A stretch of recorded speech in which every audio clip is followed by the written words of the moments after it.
Na última ceia, Jesus oferece o pão e o vinho como seu corpo e sangue e pede para que façamos isso em memória dele.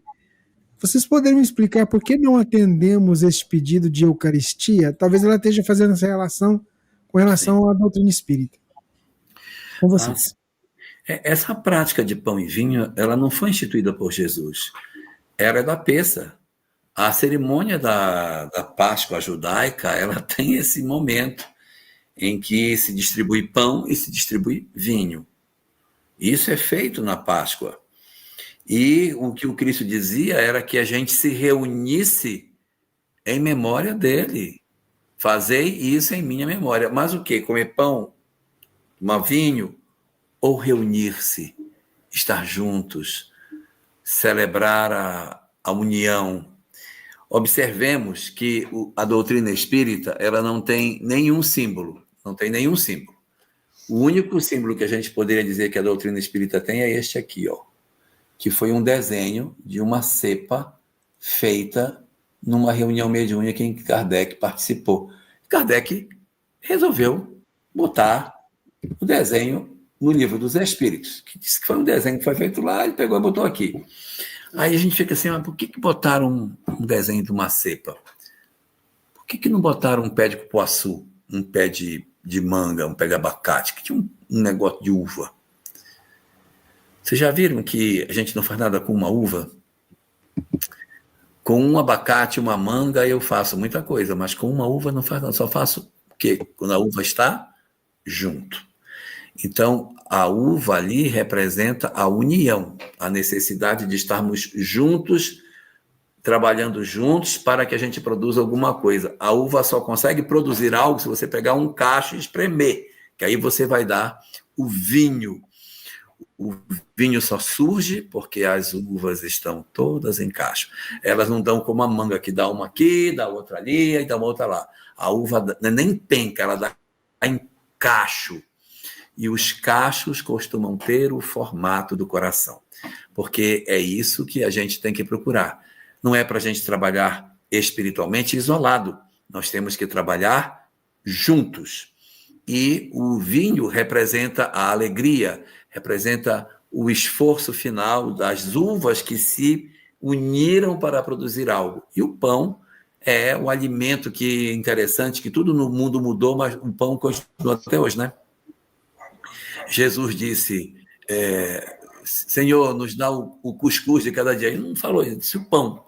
E aí tudo mudou, e a gente continua comendo pão. E assim, o pão, como o próprio Evangelho coloca, é preciso que o trigo morra para que nasça o pão. Então, o pão é o fruto da transformação, da maceração, do sofrimento para que aquilo nos alimente. O pão e o vinho não é uma cerimônia física em que de repente você tem que comer um pedaço de pão, tem que tomar um pedaço de vinho, um pouco de vinho para poder lembrar Jesus. Mas é lembrar da união, da celebração do junto, do esforço do pão que se macera para criar. É isso que nós temos que fazer em memória de Jesus. Então, fazei isto em minha memória. Porque senão a gente vai entrar no aspecto literal de achar que este é meu corpo, então o pão é o corpo dele e o vinho é o sangue dele. Então é o corpo e o sangue no chamado fenômeno da transubstanciação, que a teologia clássica cristã tanto gosta de apresentar. Para a doutrina espírita, os aspectos são totalmente simbólicos, metafóricos, e a gente não deve se abraçar com a ideia de algo físico para lembrar da figura de Jesus, mas celebrar a união e o esforço para a construção de cada um de nós melhor hoje do que éramos ontem. E o símbolo dessa união é o saber repartir, né? Repartir e nos abraçarmos e nos apoiarmos nessa repartição das verdades que o Cristo nos trouxe.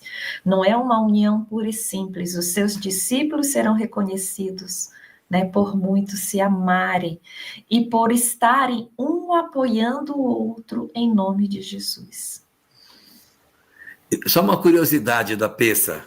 Quando você vai dividir o pão na peça judaica, as pessoas pensam que parte o pão e dá para o outro, e o outro parte o pão e dá para... Não é.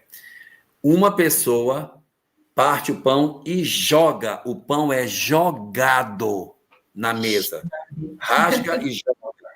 Rasga e joga. Na mesa. Quem vê acha que é um ato de ignorância, de grosseria de quem está fazendo, né?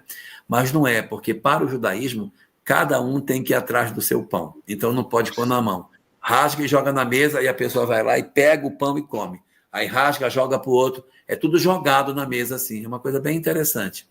Uma curiosidade sobre a questão de como é que é o pão na Páscoa. Se Jesus estava fazendo a Páscoa judaica, muito provavelmente ele seguiu o ritual judaico, rasgando o pão e jogando, não é jogando nos discípulos, jogando para os discípulos. Você fez aí.